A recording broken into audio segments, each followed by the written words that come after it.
श्रीमन नारायण। जय जय श्री राधे कुंज बिहारी।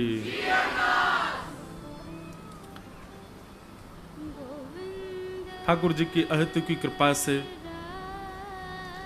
हम आप सब लोग गिरि गोवर्धन नाथ जी की पावन सन्निधि में श्री रसिक बिहारी ठाकुर जी एवं आचार्य चरणों के उत्सव के उपलक्ष्य में हमारे बिहारी जी के अत्यंत लाडले श्री रसिका पागल बाबा जी एवं उनके ही कृपा पात्र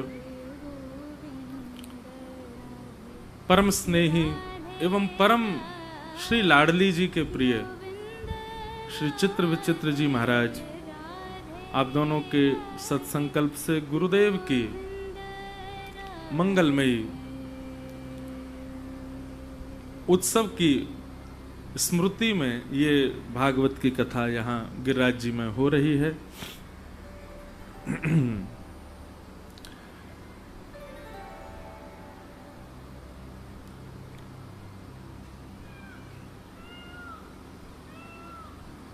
प्रत्येक शिष्य का धर्म है कि अपने गुरु के नियम का, भाव का और उनकी आज्ञा का विस्तार करे। शिष्य का शिष्यत्व केवल दीक्षा ग्रहण करना नहीं होता है। दीक्षा ग्रहण कर ली और बस सबको बता दिया कि ये हमारे गुरुदेव हैं, ये हमारे गुरु जी हैं, इस मात्र से आपकी गुरु दीक्षा चल रही है तो थोड़ा बहुत तो आपको भी इसका दंड तो भोगना पड़ेगा। और गुरुदेव भी आपको सचेत नहीं कर रहे हैं, इसलिए कहीं ना कहीं ठाकुर जी उनसे भी नाराज हो सकते हैं। इसलिए प्रत्येक शिष्य को चाहिए अपने गुरु के नियमों का, अपने गुरु के भावों का विस्तारीकरण करे। यही शिष्यत्व होता है। जो शिष्य अपने गुरु की आज्ञाओं का विस्तार नहीं करता या गुरु के भावों का, गुरु की लीलाओं का विस्तार नहीं करता, निश्चित ही फिर सब लोग इधर देखो, सावधानी से कथा सुनो।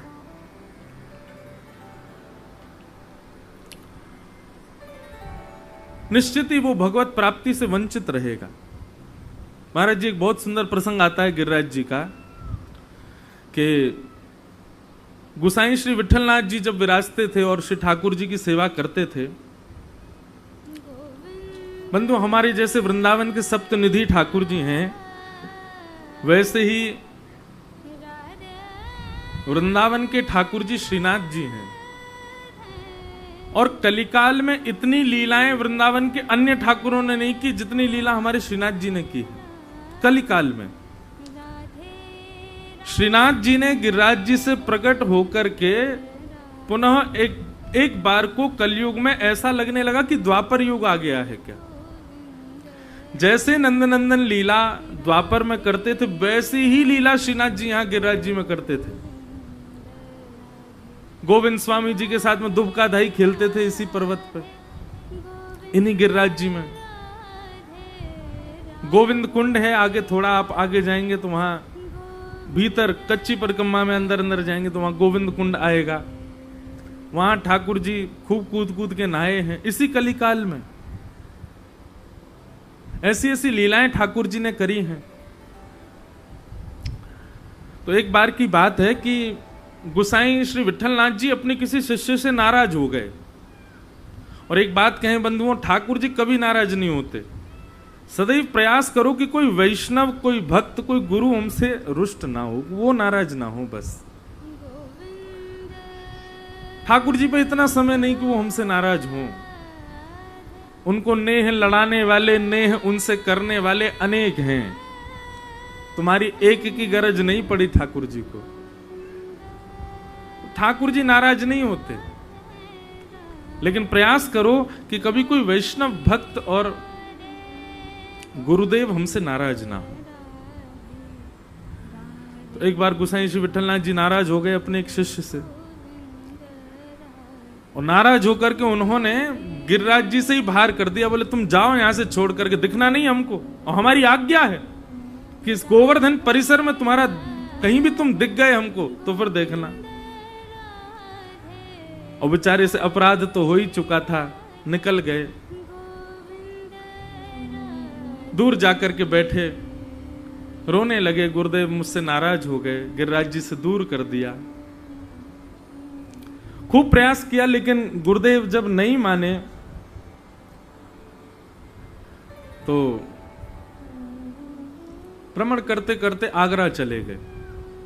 और वहां जाकर के उन्होंने जलेबी बनती हुई देखी, और जलेबी देखते ही महाराज मुंह में पानी आ गया। लेकिन एक स्वभाव होता है भक्त का, वो किसी भी अच्छी वस्तु को देखता है, उसका उपभोग स्वयं करे ऐसी भावना उसके चित्त में नहीं आती। संसारी व्यक्ति में और वैष्णव व्यक्ति में अंतर कितना। संसारी व्यक्ति किसी अच्छी वस्तु को देखेगा तो उसको इच्छा होती है मैं धारण करूं, या मेरी कोई इंद्रिय इसका सेवन करे।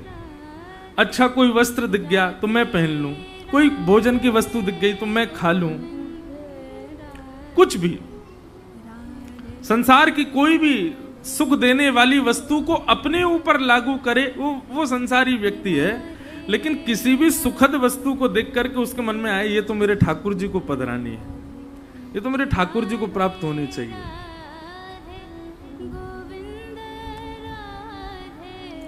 ये वैष्णव का लक्षण है।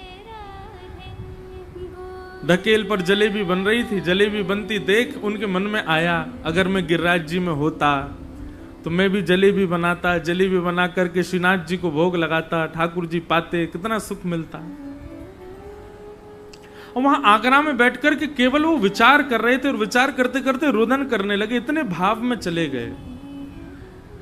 यहां श्री गुसाई श्री विठलनाथ जी ने उत्थापन का समय शाम को 4:30-5 बजे जैसे ही मंदिर का कपाट खोले भीतर प्रवेश किया। जैसे ही भीतर प्रवेश किया तो श्रीनाथ जी की उठी हुई भुजा के ऊपर जलेबी रखी हुई थी।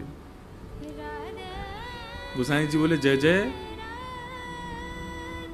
आज जलेबी तो बनी नहीं रसोई में और हमने आपको पधराई भी नहीं, जी आपकी भुजा में जलेबी कहां से आ गई। ठाकुर जी बोले मेरे एक भक्त ने पवाई है। गुसाई जी बोले कौन से भक्त ने पवाई है। और भैया ऐसा कौन सा भक्त आ गए हो जो कहीं से पवा रहे हो, आप यहाँ बैठ के पा रहे हो, हम भी तो वह भक्त के दर्शन करें, जामे इतनी निष्ठा, जाको इतनो प्रेम की वो दूर से पवा रहे हो और यहाँ पा रहे हो। और ये आचार विचार जो हमारे लिए यहाँ बना रखे हैं कि भैया हाथ खासा करो, वाके बाद में भोजन बनाओ, मुंह पे पट्टी बांध करके भोजन बनाओ, कहीं वाकी सुगंधी से भी जीभ में पानी नहीं आ जाए, और आदि आदि ये सब जो नियम आपने हमारे काजे बना रखे हैं, इन नियमन को तोड़ करके कोई भक्त की जलेबी पा रहे हो। कौन सा भक्त है, एक नाम तो बताओ। तो वर्णन आता है ठाकुर जी डर रहे हैं बतावे में, क्योंकि वो ये जाने जिनको इनने भगा दियो है। ठाकुर जी बोले मैं ना बता रहा हूं। बोले क्यों ना बता रहे। बोले तुम नाराज हो जाओगे। गोसाई जी बोले जय जय, मैं ना नाराज हूं, बताओ ना कौन सा भक्त है। बोले वही है जाकू तुमने परसों गिरिराज जी तक निकाल दियो। गोसाई जी खड़े हो गए। बोले ठाकुर जी आपको पता होगा ने कितना बड़ा अपराध किया, और वह अपराध को दंड यही है सके कि मैं वाकू अपनी नजरन से दूर करूं और आपसे भी दूर कर दूं। लेकिन आपको तो नेक समझ में ना आवे कोई बात, नेक में ही ऐसा हृदय कर लियो अपनो, कोई नेक आपको रिझा दे सोई वा की तरफ आकर्षित रहते चले जाओ।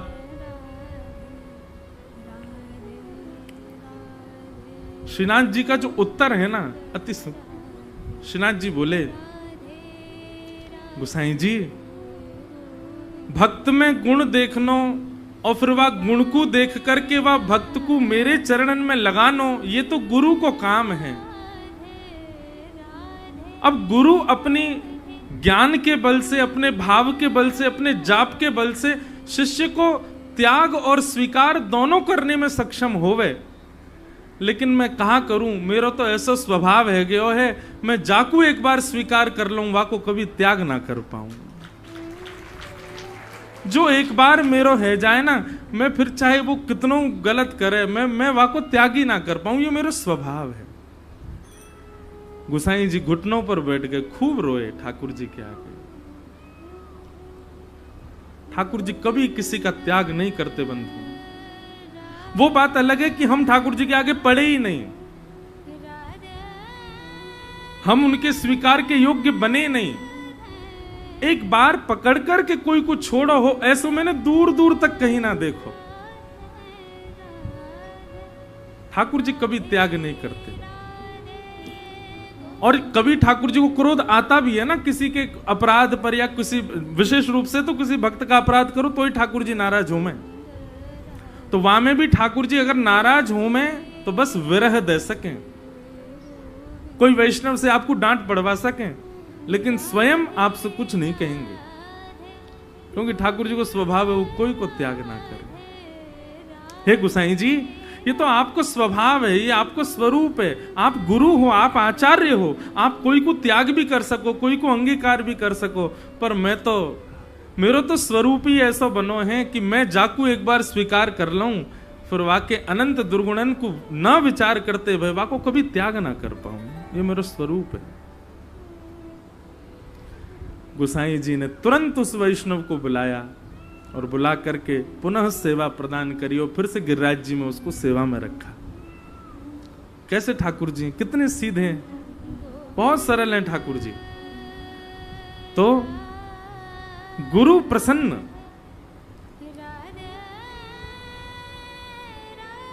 गुरु प्रसन्नता में कितना बल होगा सोचो। गुरु नाराज हो जाएं तो भी ठाकुर जी लीला करके शिष्य को दूर नहीं होने देते, लेकिन जिससे गुरु प्रसन्न ही रहते हो उसके प्रति ठाकुर जी का क्या भाव रहता होगा, विचार करो। तो निश्चित ही जब हम अपने गुरुदेव की स्मृति में ऐसे उत्सव करते हैं, इतने सारे वैष्णवों को बुलाते हैं, मंगल कथा का गायन होता है, आदि आदि जो भी क्रम आप करो अपने गुरुदेव की स्मृति में, उस समय वैकुंठ में हमारे गुरुदेव उत्सव मनाते होंगे, आनंदित होते होंगे।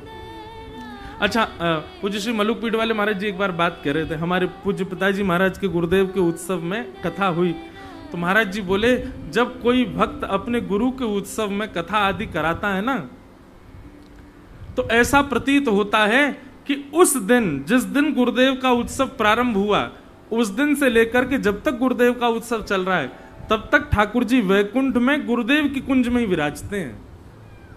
ठाकुर जी अपनी निज कुंज में नहीं रहते, गुरुदेव की कुंज में ही रहते हैं। जैसे हम वृंदावन छोड़ के यहाँ पे गिरिराज जी कुंज में हैं, आपके पास हैं, ऐसे ही ठाकुर जी भी जब पता चला, अच्छा तेरे सवरे शिष्य है, कहा वो उत्सव कर रहे हैं नीचे, चल इतने दिन मैं तेरे यहीं रहूंगा, वैकुंठ में सब भक्तों की कुंज है, तो इतने दिन ठाकुर जी उस कुंज में विराजते।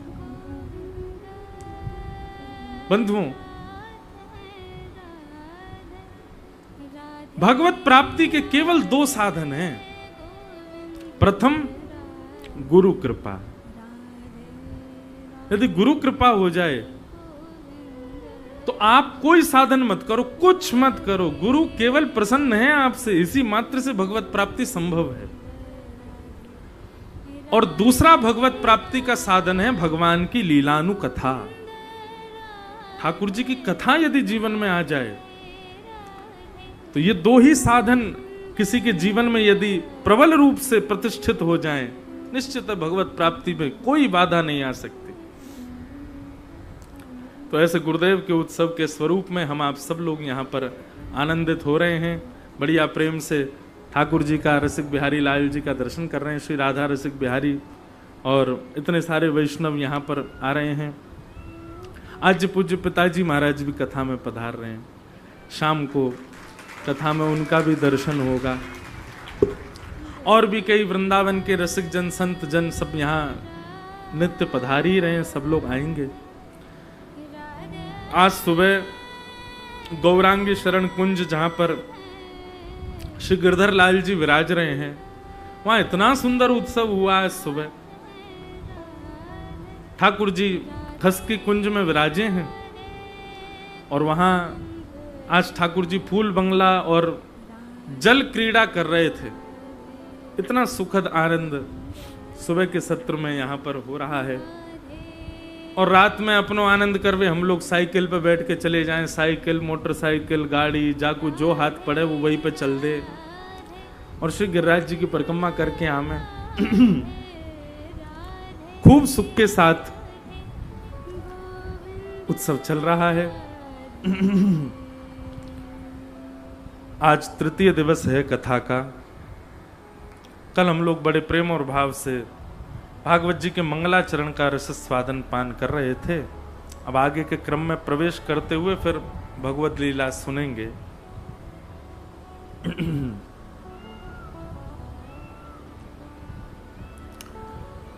श्री सूत जी महाराज सौनकादि ऋषियों को प्रश्नों के उत्तर दे रहे हैं। इसी बीच उन्होंने भागवत जी के निर्माण का, भागवत जी की रचना का हेतु बताया। कैसे भागवत जी की रचना हुई। श्रीमद् भागवत इदं भागवतं नाम पुराणं ब्रह्म संहितं उत्तम श्लोक चरितं चकार भगवान ऋषि। एक बात बहुत हमारी ध्यान से सुनिएगा सब लोग। थोड़ा बहुत एक अनुभव आया है मन में कि सेवा तो हम बड़े भाव से कर रहे हैं, कथा भी हम बड़े भाव से सुन रहे हैं, धाम भी हम बड़े भाव से आ रहे हैं, हमसे कोई अपराध ना बने इन सब चीजों का भी भान रखते हैं। पर एक चीज में थोड़ी सी कभी कभी देखने में ऐसा लगता है कि शायद हम लोग कमी छोड़ रहे हैं। और वो क्या है? अब इसको चाहे आप ध्यान कहो, चाहे इसको आप मानसी कहो, चाहे इसको आप चिंतन कहो, कुछ भी कहो, इसमें थोड़े से हम कम निपुण हैं।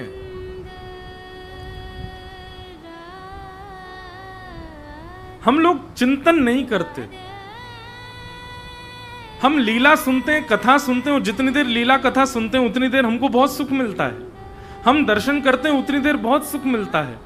हम जितनी देर संतन के संग रहते हैं या वैष्णव संग करते हैं उतनी देर बहुत सुख मिलता है। लेकिन जैसे ही इन सब चीजों से परे हम जाते हैं तो हमको व्याकुलता क्यों होने लगती है, हम विचलित क्यों होने लग जाते हैं? क्योंकि चिंतन नहीं है हमारा, हम ध्यान नहीं कर पाते। चिंतन और ध्यान की स्थिति ऐसी होती है कि आप चाहे वृंदावन से कितने दूर चले जाओ, आप चाहे गुरु से कितने दूर चले जाओ, आप चाहे कथा से कितनी दूर रह लो, पर आपका चिंतन इतना प्रबल है कि उस चिंतन से वैसा ही माहौल आप अपने आसपास प्रकट कर लो। इसी को मानसी सेवा, हरिदासियों में मानसी भाव कहा जाता है। श्रीमद् वल्लभाचार्य जी ने पुष्टि मार्ग में भी इसी भाव को ही निपुण बताया, पूर्ण बताया। भाव सेवा चिंतन करना चाहिए। आप कथा सुनते हैं, कथा सुनने के बाद में थोड़ी देर, हम कह रहे हैं कोई नेत्र वेत्र बंद मत किया करो। यहां से आप जहां कहीं भी रुके हो वहां भी जाते हैं तो रास्ता भर कम से कम किसी से बोलो मत, बस चिंतन करो जो जो हमने सुना उसमें क्या भाव था।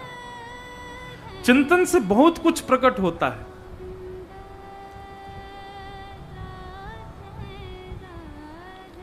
श्री वेदव्यास जी महाराज ने चिंतन से ही श्रीमद् भागवत को प्रकट किया। भागवती नहीं, समस्त वेद पुराण उपनिषद सब चिंतन से प्रकट हुए। चिंतन।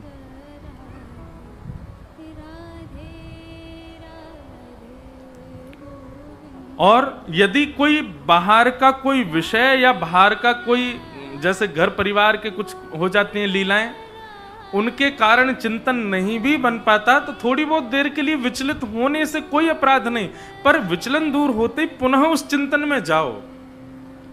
वो चिंतन आपका कांस्टेंट बने रहना चाहिए। हम तो कहते हैं कि एक कुंज अपने मन में, अपनी एक मन अनुसार एक कुंज बनाओ मन में। मानसी भाव से कुंज निर्माण करो। उस कुंज में एक नदी बह रही है, उस कुंज में बढ़िया सुंदर घास लगी है, जो जो पुष्प आपको प्रिय हैं ऐसे ऐसे सुंदर सुंदर पुष्प लगे हैं, उन पुष्पों में एक सेज रखी है। ऐसी एक कुंज अपने अपने चित्त में बनाओ। ऐसे ऐसे वृक्षों की कुंज है, छांव जब आती है तो बीच बीच में से कहीं से सूर्य की किरण नीचे पड़ती है और उस सेज पर शामा शाम आकर के विराजमान होते। ऐसा मानसी भाव रखा करो। ऐसे मनस्थ में कोई ना कोई चिंतन बनाओ। और जो ये बात पता है आज क्यों आई मन में, आज हम सुबह मिलने बैठे तो बहुत सारे लोगों के इतने सारे प्रश्न थे, तब मेरे मन में भाव आया कि इतना संशय क्यों रहता है इतनी कथाएं सुनने के बाद भी। क्योंकि हम चिंतन नहीं करते, हम विचार नहीं करते। शास्त्र आज्ञा करते हैं तत्श्रवण प्रपठन विचारण परो भक्त्या विमुच्य नर। जब तक आप चिंतन नहीं करोगे, आप विचार नहीं करोगे सुने हुए भावों का, आप कोई संशय आया मन में, अब महाराज जी से मिलेंगे तो पूछेंगे, मत पूछना, मुझे उत्तर देने में कोई दिक्कत नहीं, पर आप मत पूछना। थोड़ी देर उसको अपने चिंतन में, अपने मन में उस प्रश्न को घूमने दो, थोड़ी देर उसको भ्रमण करने दो। करते करते करते आप स्वयं देखेंगे अपने आप उत्तर प्राप्त होगा, अपने आप आपको चिंतन से वह सूत्र प्राप्त होगा। इसलिए चिंतन बहुत आवश्यक है। और मनस्थ में लीला, सेवा, ध्यान, ये सब निपुण हो हमारा, उसके लिए कथा सुनो। इदं भागवतं नाम पुराणं ब्रह्म संहितं उत्तम श्लोक चरितं चकार भगवान ऋषि। वेद व्यास जी महाराज ने भागवत जी की रचना की।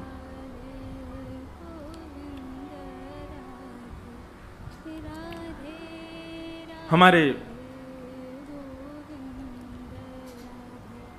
वृंदावन में अनेक ठाकुर हैं और सब ठाकुर कोई ना कोई लीला करते हैं।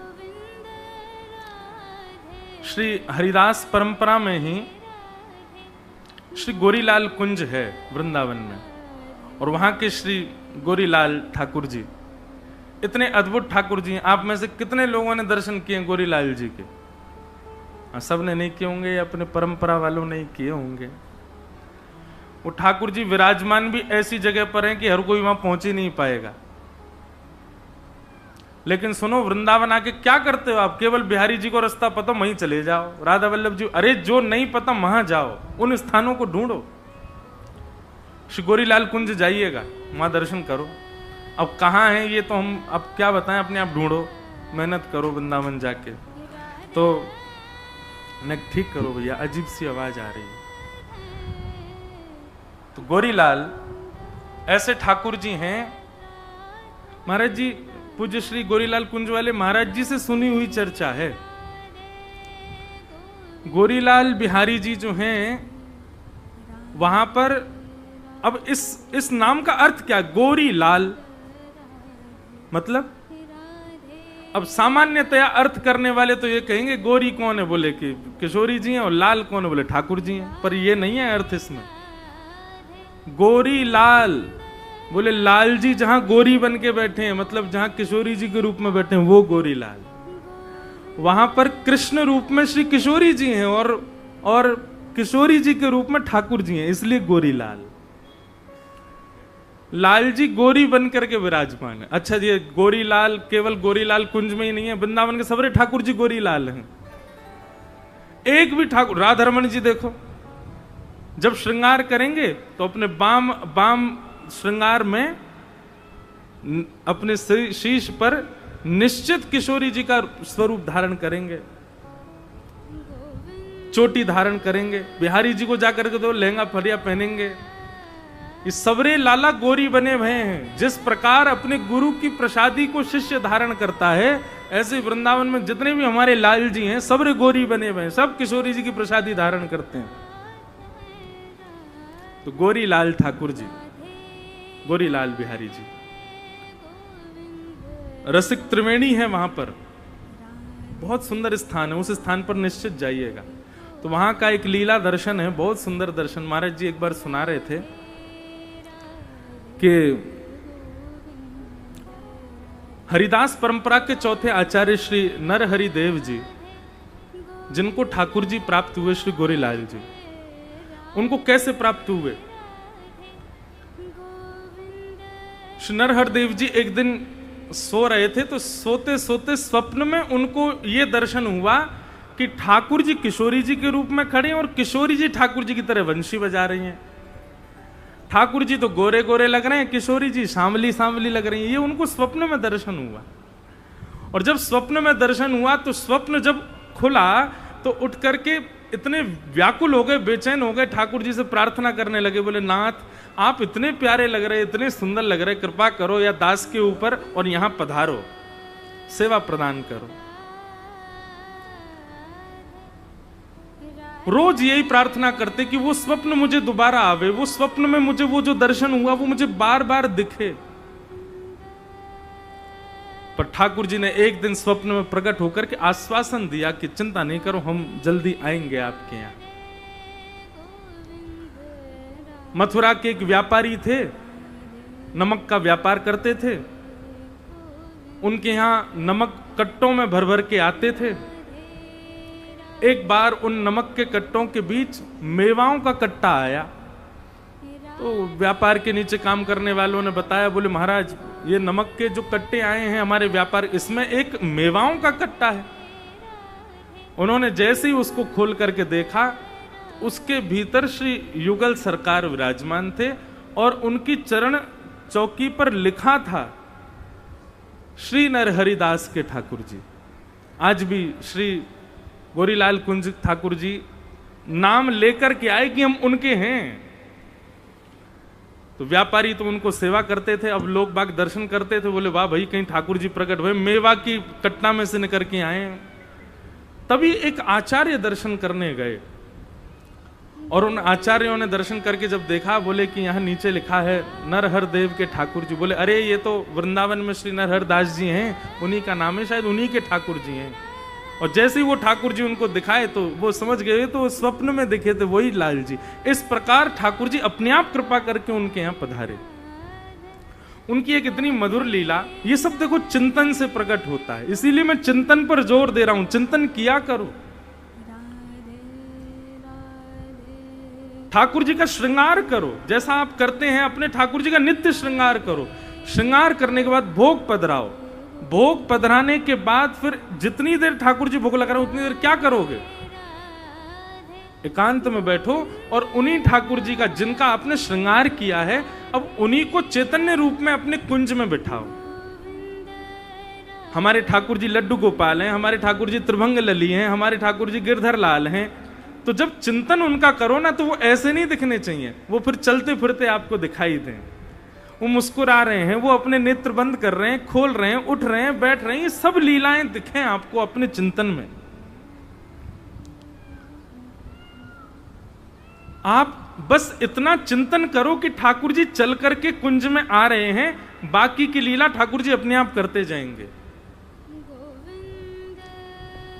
चिंतन करना, मानसी में जाना बहुत आवश्यक है। भक्ति की एक स्थिति आने के बाद, जो अभी प्रारंभ स्थिति में, वो चिंतन में मत चले जाना, नहीं तो फिर हीरो हीरोइन दिखेंगे आपको। एक बार बंबई में एक व्यक्ति मुझसे बोला, तो महाराज जी मैं आंख बंद करता हूं तो मुझे नाम जप करने के लिए तो हीरोइन दिखती है। मैंने कि बेटा जो भीतर होता है वही दिखता है। तो पहले तो ब्रज की खूब उपासना करके, गुरुदेव के प्रणाम करके, संत जनन को प्रणाम करके पहले तो चिंतन के लायक बनो।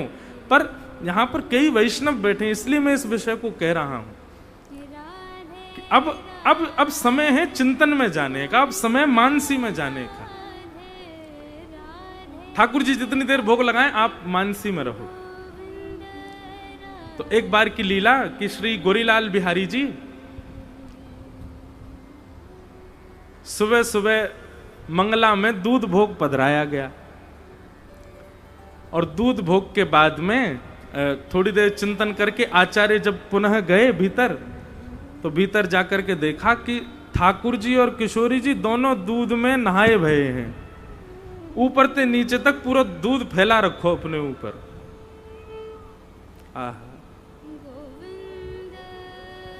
ठाकुर जी नथनी पहनते हैं वहां पे, और किशोरी जी ठाकुर जी के रूप में। तो बहुत ध्यान से सुनो, दोनों दूध में सने भये ऊपर से नीचे तक। आचार्य चरण ने प्रणाम किया, बोले जय जय, जे कहा लीला करके आयो हैं, दूध पीवे की जगह नहा लिए सवेरे सवेरे। इतनो तातो दूध, तातो हमारे ब्रज में गर्म ते कहें तातो, इतनो तातो दूध तो नाओ उर्षण तो नहीं लगा होगा, लेकिन फिर मुँह ते कह देते मैं आपको स्नान करा दे तो आप काई को नहा लिए। सो ठाकुर जी बोल पड़े, ठाकुर जी बोले अरे ये श्री जी बड़ी भोरी हैं हमारी। आचार्य चरण बोले कहा भयो ने बताओ तो सही। तो ठाकुर जी लीला बता रहे अपने आप ही। ठाकुर जी कह रहे हैं, बोले मैं श्री जी को दुग्ध पान कराए रहे हो, सो श्री जी अपने होठ के पास दूध ले जाओ, फिर मुझे कहें ए दूध तो लाल लाल सो दिख रहा है, दूध में कछु पड़ो है, ऐसा लग रहा हो कि कछु लाल लाल सो का जामे। अब मैं जब दूध को देखूं तो दूध में कोई लालिमा नहीं, लेकिन श्री जी जब दूध पीवे जामे सो पीछे कर दें, या में तो कुछ पड़ो है। तब मैंने श्री जी से कही अच्छा एक काम करो, आप मुक्ते लगाओ, मैं बगल में आके झांकूंगा, मैं देखूं का लाल है। तो श्री जी पान कर रही हैं और बिल्कुल गले गाल ते गाल छुपा के ठाकुर जी देख रहे हैं हमें कहा लाल है। तभी देखो कि श्री जी की नथनी में जो मणि है वो चमक करके दूध को लाल लाल बना रही है। ठाकुर जी बोले जय हो श्री जी, आप बड़ी भोरी हो। बोले कहा भयो जी आपकी नथनी है, या को आप ऊपर करके दूध पी रही हो, ये नथनी की ही परछाई आ रही है दूध में, बात लाल लाल लग रहा है। श्री जी बोली अरे मैं तो बड़ी बावड़ी हूं, वो तो समझ में ही ना आवे, अरे मैं कहां पहचान नहीं पाई। फिर श्री जी दूध पीने लगी और दूध पीते पीते उनको अपने ही भोरेपन पे जोर की हंसी आई, और जैसे ही दूध मुंह में गया और मुंह में जाती हंसी आई तो सबरो फूटकार सबरो बाहर निकल गो, स्वयं भी सन गई और लालजू सन गए। ठाकुर जी भी वही में है गए। नरहर दास जी, नरहर देव जी 3 दिन तक नेत्रों से आंसू नहीं रोक पाए अपने, ऐसी लीला ठाकुर जी की। तो भैया चिंतन किया करो, केवल हम अपने ठाकुर जी की सेवा अपने उनके सिंहासन तक करें, उनको कुंज में बिठा दें, उनके सामने नाच लें गा लें, यही तक सीमित मत रखो। जब सब चीज से निवृत्त है जाओ तब एकांत में नेत्र बंद कर लो, ठाकुर जी के सामने ही रहो पर नेत्र बंद करो, और फिर हृदय के कुंज में उन्हीं ठाकुर जी को देखो अब कहां लीला कर रहे हैं। एक बार प्रयास करो, 2 बार प्रयास करो, 4 बार प्रयास करो, 20 बार प्रयास करो, कभी तो लीला प्रकट होएगी। और एक बात मेरी ध्यान से सुनियो भैया, जिस प्रकार किसी व्यक्ति को अंदर उसके कोई कमी हो जाए तो वो औषधि लेकर के उस कमी को ठीक करता है, ठीक वैसे लीला प्रकट करने की औषधि क्या है? यमुना जल। लीला प्रकट करने की औषधि क्या है? ब्रज की रज। लीला प्रकट करने की औषधि क्या है? ब्रजवास। ब्रजवास आप और किसी कार्य के लिए नहीं कर रहे हैं, लीला प्रकट हो इसलिए कर रहे हैं। लीला प्रकट करने की औषधि क्या है? श्री गोवर्धन की परिक्रमा। लीला प्रकट करने की औषधि क्या है? संत जनन की प्रसादी पानो। लीला प्रकट करने की औषधि क्या है? ब्रजवासिन के घर की झूठी मधुकरी पानो। इन सबसे लीला प्रकट होती है। ये सब हमको केवल नियम मान करके नहीं करने हैं कि ब्रजरज लगानी है, ऐसे कंठी माला पहननी है। अब कंठी माला अधिकतर पहनने वाले इनकी पूछो क्यों पहनते हो, तो वो सब कहते हैं पता नहीं कब प्राण निकल जाए। तो जब प्राण निकले कम से कम उस समय कंठी गले से छुपी हुई हो तो वैकुंठ प्राप्त। यहां पर भी स्वार्थ आ गया ना, ये भी तो एक स्वार्थ है कि आप अपने उद्धार के लिए कंठी पहन रहे हो, ताकि भैया या तुलसी के स्पर्श करके प्रसादी ठाकुर जी पावें, या तुलसी के बिना स्पर्श की प्रसादी ठाकुर जी स्वीकार ना करें। तो पहला भाव तो हमारा ये है कि तुलसी हमसे स्पर्श रहेगी तो हम ठाकुर जी कभी ना कभी तो हम हमारो स्पर्श करेंगे, हमारो भोग लगा लेंगे। और दूसरा भाव तुलसी धारण इसलिए करनी है ताकि तुलसी के नित्य धारण करने से चित्त में किंचित पवित्रता आ जाए और उस किंचित पवित्रता से ठाकुर जी की कोई लीला दिख जाए, इसलिए कंठी पहननी।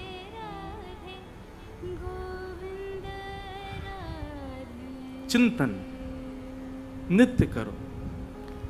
हमारी किशोरी जी बड़ी भोरी हैं, एक पद में गायो करूं कभी कभी कथा में, कैसी भोरी हैं हमारी लाडली जो।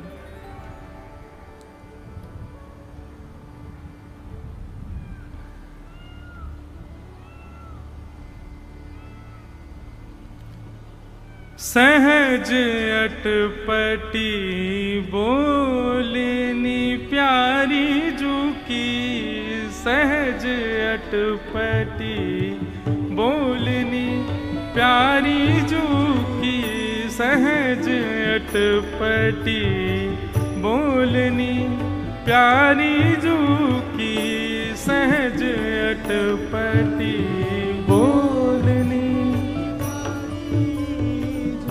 सहज अटपटी बोलनी प्यारी जू की, सहज अटपटी बोलनी।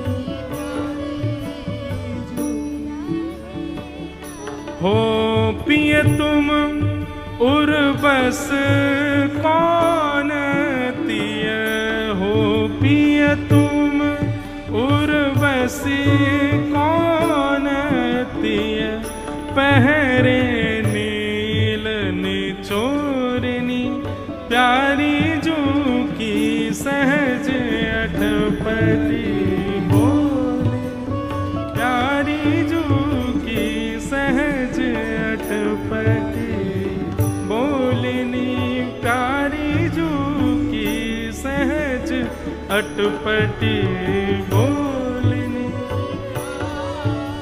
हमारी किशोरी जी कितनी भोरी है। सब लोग इधर देखो, यहाँ देखो, कहाँ देख रहे हो? या तो आंख बंद रखो या मुंह को देखो, और दूसरी कहीं जगह आपको देखना नहीं है। सहज अटपटी बोलनी प्यारी जू की। अटपटी मतलब गुस्सा कर रही है किशोरी जी। अच्छा, किशोरी जी पे गुस्सा करवो ना आया आवे, जैसे जाकू जो काम नहीं आवे वो उल्टो सीधो करे, ऐसे ही किशोरी जी है। जब लाल जी पे गुस्सा करें तो गुस्सा करती करती बोलेंगे अच्छा आओ यहाँ पे बैठ जाओ, तो पसीना काहे को आ रहे हैं? ललता कहे गुस्सा कर रही हो कि पसीना साफ कर रही हो? गुस्सा में हो, काहे को पसीना न पहुंच रही हो? अच्छा पसीना ना पहुंचने वरना ठीक है दोबारा लगाए दो।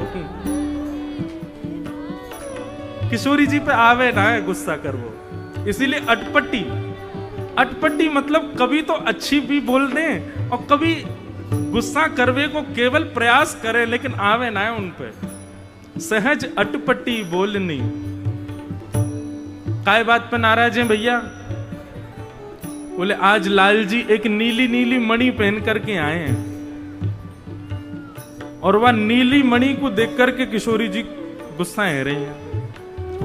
हो पिए तुम उर्वशी कौन तिए, लालन ये आज आपने अपने हृदय में कौन सी गोपी के चित्र से अंकित मणि की माला पहनी है? किशोरी जी कह रही है या मणि में गोपी को चित्र बनो भयो जो तुमने गले में पहन रखी का है, कौन सी गोपी है ये?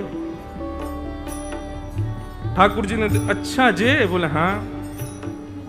अब किशोरी जी गुस्सा कर रही हैं और कहा कह रही हैं देखो तो सही कैसी गोपी है ये।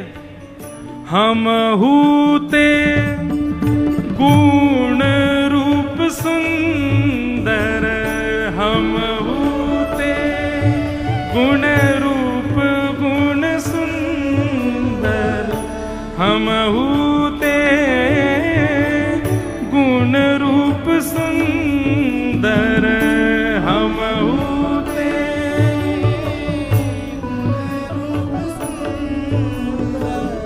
पाई कहाँ बिन मोलिनी प्यारी जू की, पाई कहाँ बिन मोलिनी प्यारी।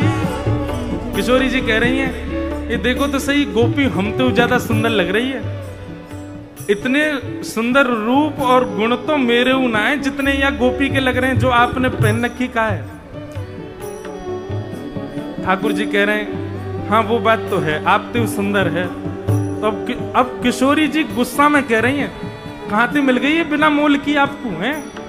आप में ऐसा गुण तो है ना कि आप से कोई प्रेम कर ले, ये कहां जबरदस्त जरूर फंसाई होगी कैसे करके, कहां से मिल गई आपको? ठाकुर जी बोले अच्छा श्री जी ने बताओ तो सही और कैसी लग रही है ये?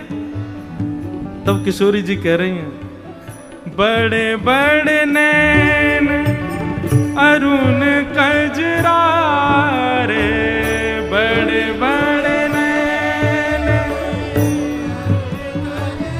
अब देखो, अगर कोई आप पे गुस्सा है और जा बात पे गुस्सा है, तुम वही बात को बात पूछो, वो बोलेगा? किशोरी जी बोल रही हैं क्योंकि गुस्सा कर वो आवे ही ना। ठाकुर जी कह रहे हैं अच्छा नहीं बताइयो और कैसी लग रही है ये? बोले हाँ देखो तो, बड़े बड़े नैन अरुण कजरा रे, बड़े बड़े नैन, हाँ बिथुरी अलक कपोलिनी प्यारी जू की, बिथुरी अलक कपोलिनी प्यारी जू, सहज अटपटी बोलिनी प्यारी जू की, सहज अटपटी। किशोरी जी बड़ाई कर रही, आहा या के नेत्र तो देखो कैसे बड़े बड़े नेत्र, उनमें काजल लगा रखे हैं और ऐसे कई सारे केश घुंघराले है करके कपोलन पे आ रहे हैं, कैसी प्यारी लग रही है। ललिता जी कह रही हैं किशोरी जी नाराज हो आप, नहीं गुस्सा कर लियो, कहा तुम वाको वर्णन कर रही हो? तब किशोरी जी कह रही हाँ हाँ गुस्सा करूं।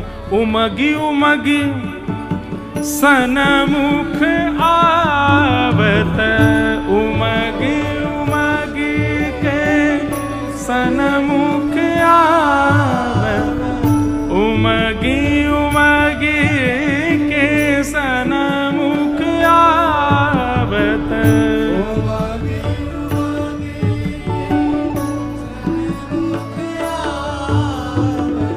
मन भावत कर किलोलिनी प्यारी जू की, मन भावत कर किलोलिनी प्यारी जू, सहज अटपटी बोलिनी प्यारी जू की, सहज अटपटी भगवद रसिक कहाँ तुम साधो, भगवत रसिक कहाँ तुम साधो, भगवद रसिक कहाँ तुम साची, भगवद रसिक कहाँ तुम साची, नाही करो अनमोलिनी प्यारी जू की, नाही करो अनमोलिनी प्यारी जू, सहज अटपटी बोलिनी प्यारी जू की, सहज अटपटी बोलिनी। किशोरी जी वाक्य रूप को वर्णन कर रही है। उमग उमग सन्मुख आवत, देखो कैसी मैं जय जो जो या को पास करूं त्यों तुम वो मेरे पास आवे, और करत किलोलनी मन भावत करन किलोलनी, लेकिन कैसी हो या कि किलोल या कि लीलान को देख करके मेरो मन यहाँ पे आ रहा है। ठाकुर जी खूब जोर जोर से हंस रहे हैं। किशोरी जी कह रही आप हंस क्यों रहे हो? सांची बताओ हंस काहे क्यों रहे हो? हे श्यामाजू, आज मैं यह छवि को देख करके बली बली जा रहा हूं कि जिनके रूप को वर्णन ललिता विशाखा और स्वयं श्याम सुंदर करें, आज अपने ही रूप को वर्णन अपने मुक्त ही कर रही हैं। हे श्यामाजू, ये मणि में दिखे वाली गोपी कोई और नहीं है, आपको अपना प्रतिबिंब ही दिख रहा है। कई मणि हो में, उन मणि में शीशा के भांति अपनो ही चेहरा दिखाई दे, तो श्री जी के सामने जब ठाकुर जी आए तो वह मणि में वो चित्र कोई और को नहीं है, श्री जी को ही प्रतिबिंब दिख रहा। किशोरी जी अपने आप ही कह रही हैं, बड़े बड़े नैन अरुण कजरारे कहां पाई बिल मोलिनी, उमग उमग सन्मुख आवत मन भावत करत किलोलिनी। हे श्यामाजू, जे कोई और थोड़ा ही है। अरे देखो ललिता यहाँ पे आ, ललिता जी पास गई, तू देखियो। ललिता जी ने देखो तो ललिता जी को मुख दिखने लगो, विशाखा जी गई तो विशाखा जी को मुख दिखने लगो। किशोरी जी से बोले, हे श्यामाजू, आज तो सिद्ध है गयो कि आप कैसी हो, बड़ी भोरी हो, बड़ी सीधी हो, बताओ, मणि में अपना ही मुख देख करके मोते नाराज है रही हो। अब किशोरी जी को तो ऐसी शर्म आई, महाराज भागी माते। सहज अटपटी बोलिनी प्यारी जो की, सहज अटपटी, सहज अटपटी